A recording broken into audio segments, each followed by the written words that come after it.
오늘은 시편 25편 보겠습니다.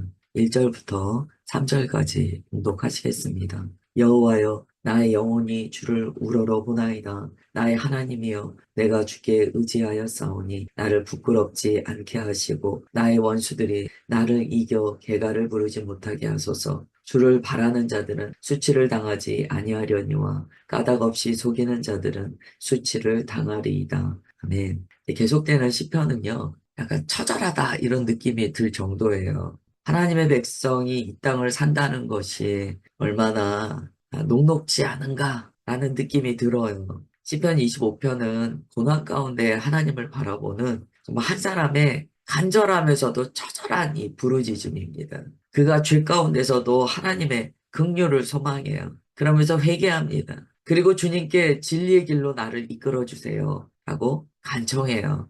제자의 간청이다라고도 볼 수 있어요. 그래서 시편 25편은 전통적으로 회개와 의뢰의 시다라고 불러요. 이 시는요, 알파벳 순서로 이루어져 있습니다. 두운이죠. 두운이 이렇게 되어 있어요. 지금 읽은 1절부터 3절은요, 하나님을 향한 의뢰의 고백이에요. 그냥 기도라기보다는 하나님께 자기 자신을 바치는, 의탁하는, 내어드리는 그런 기도예요. 1절에 보면 우러러 보나이다 라고 되어 있어요. 이 우러러 본다는 것은요, 그냥 고개를 들고 쳐다봤다는 의미가 아닙니다. 히브리어로 이 우러러 봅니다 라는 것은요, 나의 모든 존재를 우러러 보는 그 대상에게 바친다는 의미를 갖고 있습니다.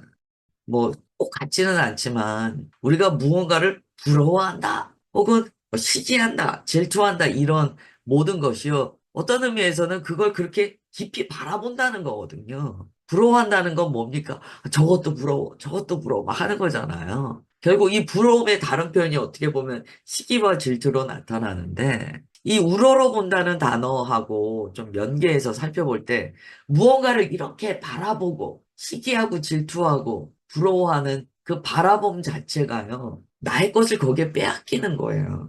왜냐면 히브리어에서 우러러 본다는 말 자체가 나의 존재를 바친다라는 의미가 있거든요. 그래서 우리가 무엇을 바라보느냐가 그렇게 중요합니다. 너무 감정을 실어서 내가 이게 너무 부러워, 너무 질투가 나, 막 이렇게 바라보는 것은 아셔야 돼요. 나의 존재가 빼앗긴다. 사람이 그러한 마음에 한번 사로잡히면 불안정할 수밖에 없는 거예요. 우러러본다는 그런 의미는 아니죠. 그렇지만 약간 연계하여 살펴볼 수 있는 게 있는 거예요. 우리가 주님을 우러러본다는 것은요, 주님께 우리의 존재 자체를 다 쏟아드리는 거예요. 우리의 모든 것을 바치는 거예요. 주님을 우러러보는 것은 참된 그리스도인이 가져야 될 바람직한 자세입니다. 우리가 십자가의 예수 그리스도를 바라본다라고 해요. 이 구약적인 표현으로는 십자가의 예수 그리스도를 우러러보는 거예요. 주님을 깊이 생각하며 주님께 나의 모든 것을 의탁하는 거예요. 나의 영혼 욕을 주님 앞에 내어드리는 거예요. 2절에서는 나의 하나님이여 내가 주께 의지하여 싸우니 의지하다, 의뢰하다 라고 나옵니다. 우러러보고 주님께 나의 모든 것을 의지합니다. 지금 상황에 이제 원수들이 있어요. 보면 원수들이 나를 이겨 개가를 부르지 못하게 하소서라고 합니다. 나를 부끄럽지 않게 하소서, 나를 수치스럽지 않게 하소서 라고 막 간절히 기도해요. 굉장히 급박한 상황이죠. 어제 말씀드렸나요? 그 쫓기는 자 이야기했잖아요. 쫓기듯이 살아나가는 삶의 현실이 있다는 거예요. 그럴 때 우리가 뭐 해야 됩니까? 우러러 하나님을 바라보며 나 자신을 주님께 의탁해야 돼요. 의지해야 돼요. 이러한 사면초가의 상황, 절대절명의 위기에 우리는 비로소 눈을 들어 주님을 바라보게 됩니다. 제가 어제 그 스크루 테이프의 편지를 읽었는데요. 마귀의 입장에서 쓴 거죠. 전쟁에 대해서 막 이런 얘기예요. 전쟁이 좋기도 하지만, 마귀 입장에서 전쟁이 좋기도 하지만 위험하다는 거예요. 그런 얘기 써 있어요.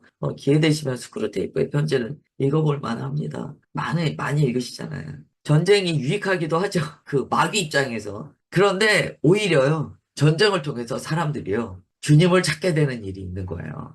그게 다 좋은 건 아니다, 막 이런 얘기를 합니다. 그게 맞는 게요. 여기 2절에 보면 원수들이 나를 에워싸고 있어요. 절체절명의 위기예요. 이럴 때 우리가요, 비로소 그 세상에 돌리던 눈이 뚝 끊어지고 주님만 바라본다는.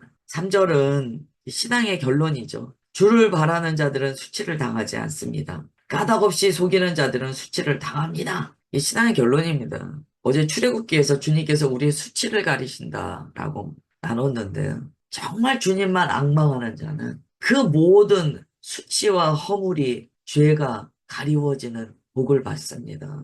이게 예수님께서 우리에게 베풀어 주시는 복이에요. 그러나 지금 시인의 어조로 봤을 때 인내하고 기다려야 됩니다. 그는 현실적으로는 어려운 상황 가운데 있어요. 그 다음에 4절부터 7절을 보겠습니다. 여호와여 주의 도를 내게 보이시고 주의 길을 내게 가르치소서. 주의 진리로 나를 지도하시고 교훈하소서.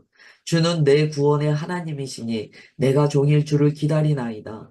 여호와여 주의 긍휼하심과 인자하심이 영원부터 있었사오니 주여 이것들을 기억하옵소서. 여호와여 내 젊은 시절의 죄와 허물을 기억하지 마시고 주의 인자하심을 따라 주께서 나를 기억하시되 주의 선하심으로 하옵소서. 아멘.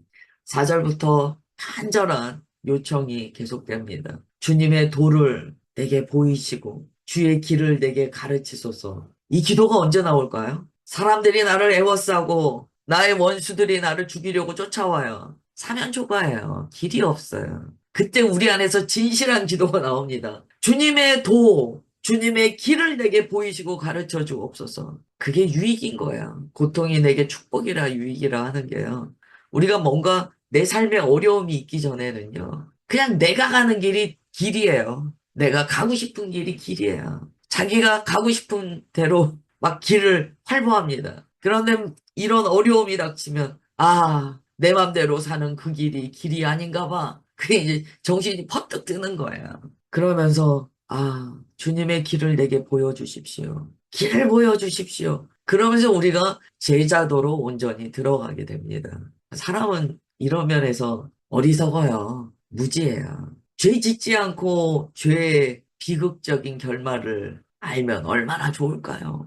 잘못된 길을 가보고 이 길이 아닌가 봐 라고 알지 않고 처음부터 주님의 길을 그냥 순종하며 따르면 얼마나 좋을까요? 그러나 이 사람의 죄성이라는 것이 꼭 실패를 경험합니다. 그게 나쁜가 그렇지 않아요. 우리가 알 수 있듯이 신약에 보면 나는 그 길을 가면서도 안 갔어라고 주장하는 사람들이 더 무서운 종교인이 된 것이 나옵니다.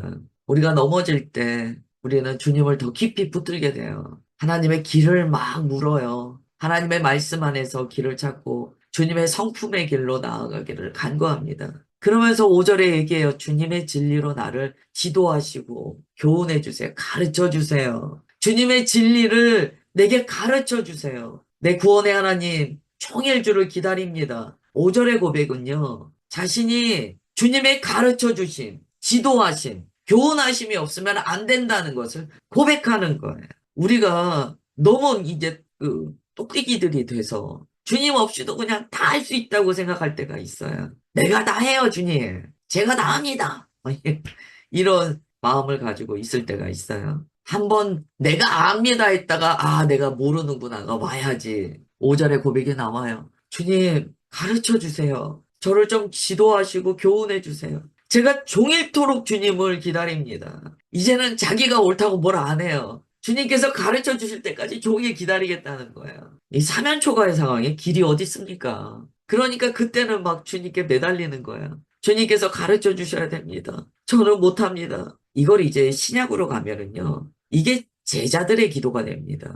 오순절 마가의 다락방에서 그들이 어떻게 기도했을까요? 제자들이요. 갈 길을 잃었어요. 예수님만 바라보고 나왔는데 예수님 죽으셨어요. 다 끝났나 보다 했는데 부활하셨어요. 이제 시작인가 보다 했는데 승천하셨어요. 마음이 황망한 거예요. 어디로 가야 되는지, 무엇을 해야 되는지 모르겠는 거예요. 주님께서도 예루살렘 떠나지 말아라. 기다려라 그러셨어요. 어떻게 기다릴 수 있습니까? 사실은 제자들이 갈 길이 없어요. 예수님 승천하시고 어떻게 해야 될지 모르겠는 거예요. 그래서 시편 25편의 이 대목을요. 제자들의 기도라고도 합니다. 오순절 마가의 다락방에서 그들이 무슨 기도했을까요? 주님 길이 없습니다. 주님의 도를 가르쳐 주십시오. 주의 길을 가르쳐 주십시오. 주님 진리로서 나를 교훈하여 주십시오. 종일토록 우리가 주님을 기다리나이다. 기다린 거예요. 우리가 이렇게 기도할 때 성령 하나님의 충만케 하심을 경험합니다. 나의 전적인 무지와 무능, 나의 실패를 고백할 때 주님께서 우리를 주의 긍휼과 자비로 인도해 주세요. 6절과 7절은요. 과거와 현재 회개가 담겨 있는 구절이에요. 여호와여 주의 긍휼하심과 인자하심이 영원부터 있었사오니 영원부터 있었다. 이것은 그리스도인의 고백이에요. 우리가 말씀을 믿는다라고 이야기할 때 그 말씀은요. 믿음의 선진들과 하나님과의 관계에서의 일들이 적혀 있습니다. 또한 하나님께서 오래전 믿음의 선지들에게 하셨던 말씀들이 기록되어 있어요. 또한 주님께서 온 세계를 창조하실 때의 일이 기록되어 있습니다. 이러한 영원으로부터 시작되는 하나님의 역사를 우리가 믿어요. 그래서 6절에 이야기합니다. 주님, 영원부터 우리에게 긍휼과 자비를 베풀어 주신 주님, 주님의 그 행하심을 기억하십시오. 이거는 제가 그것을 믿습니다라는 고백이에요. 성경의 말씀을 믿을 때 믿음의 선진들에게 하셨던 주님의 놀라운 역사가 지금 현재 나의 믿음이자 삶이 됩니다. 그 얘기를 하는 거예요. 7절 나의 젊은 시절의 죄와 허물을 기억하지 마시고 주의 인자하심을 따라 주께서 나를 기억하시되 주의 선하심으로 하옵소서. 이거는 우리도 경험하는 건데요. 삶에 이제 어떤 일이 있잖아요. 삶에 어떤 어려운 일을 겪잖아요. 그러면 욥과 같은 고백이 나와요. 욥이 뭐라고 합니까? 내가 두려워하는 그것이 내게 임했다. 그것과 비슷한 이야기가요. 우리가 삶에 어떤 문제가 있을 때, 아, 내가 전에 이렇게 했기 때문에 죄값을 받나 봐. 이런 생각이 들 때가 있어요. 내가 나의 허물 때문에 이런 일을 겪나 봐. 실전은요, 다소 그런 뉘앙스가 담겨 있습니다. 이걸 다윗의 시라고 볼 때요. 다윗에게 이 마음이 왜 없겠습니까? 자기의 죄를 알잖아요. 뭐 성경에 기록된 죄는 나와 있지만 그것 외에 왜 마음에 찔림이 없겠습니까? 다 있잖아요. 그런데 그러한 죄를, 허물을 주님 기억하지 말아 주십시오. 제 수치를 가려 주시고 저를 그 모든 죄가로부터 자유하게 하옵소서. 주님, 주의 선하심으로 내게 긍휼을 베풀어 주옵소서. 이렇게 기도합니다. 참 유익한 기도예요. 유익한 기도예요. 우리 마음에 어떠한 죄 문제가 기억이 나면서 우리가 이제 찜찜하다라고 그러죠. 찜찜해. 그럴 때 어떻게 해야 됩니까? 회개하고 실절과 같이 주님께 간구하는 거예요. 사면 초가의 상황을 겪으면서 나의 허물이 눈덩이가 되어 내게 이렇게 돌아왔는가? 라는 생각이 그의 마음을 스치는 거예요. 그 다음에 이제 8절부터 11절입니다. 8절부터 11절에 그럼 무슨 기도 하겠습니까? 회개하겠죠. 더 강하게 회개하겠죠. 읽겠습니다.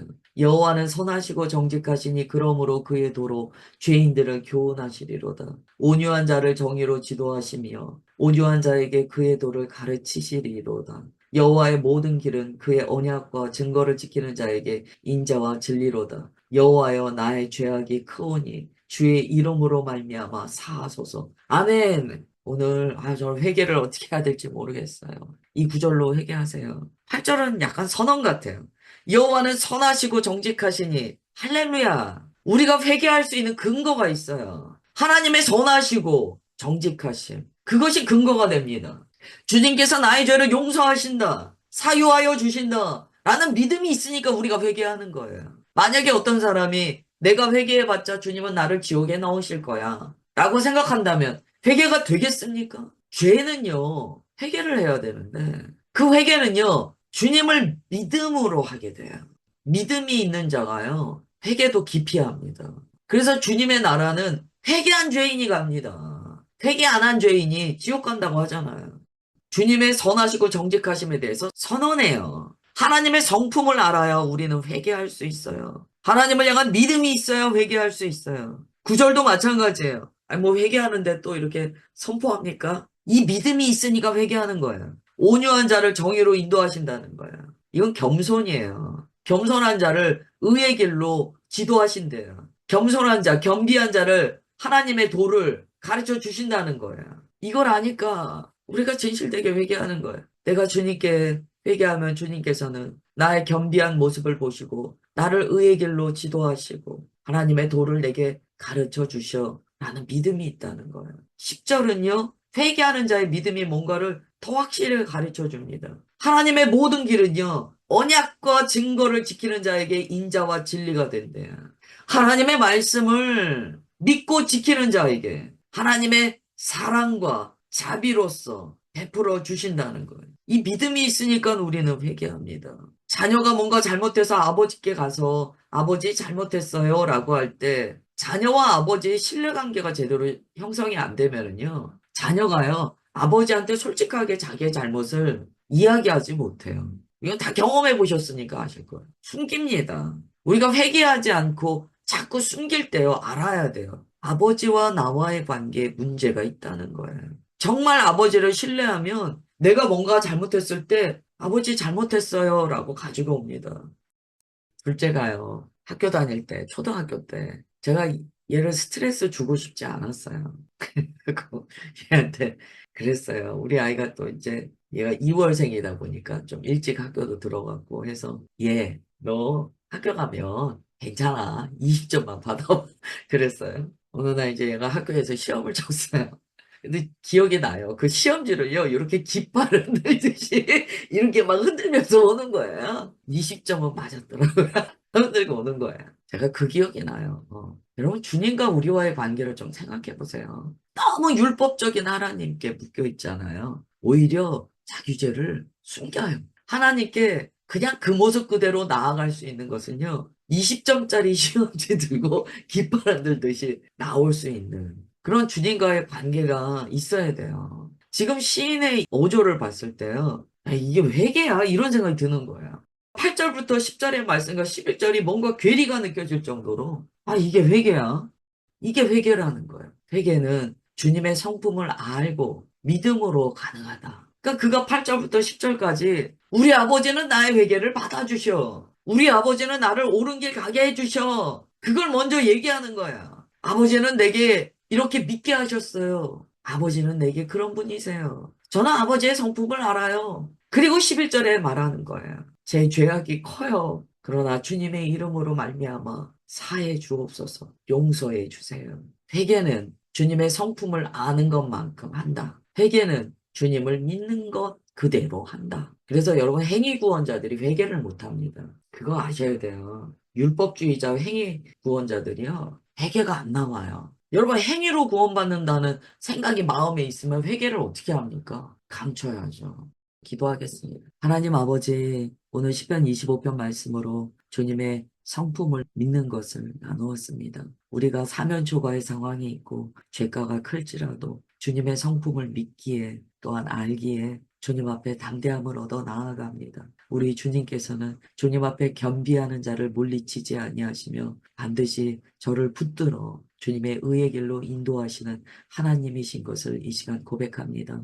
주의 자녀들 믿음 안에 평강을 얻게 하시고 말씀으로 힘을 얻게 하옵소서. 그렇게 역사하심을 감사드리오며 사랑하는 주 예수 그리스도의 이름으로 기도드리옵나이다. 아멘.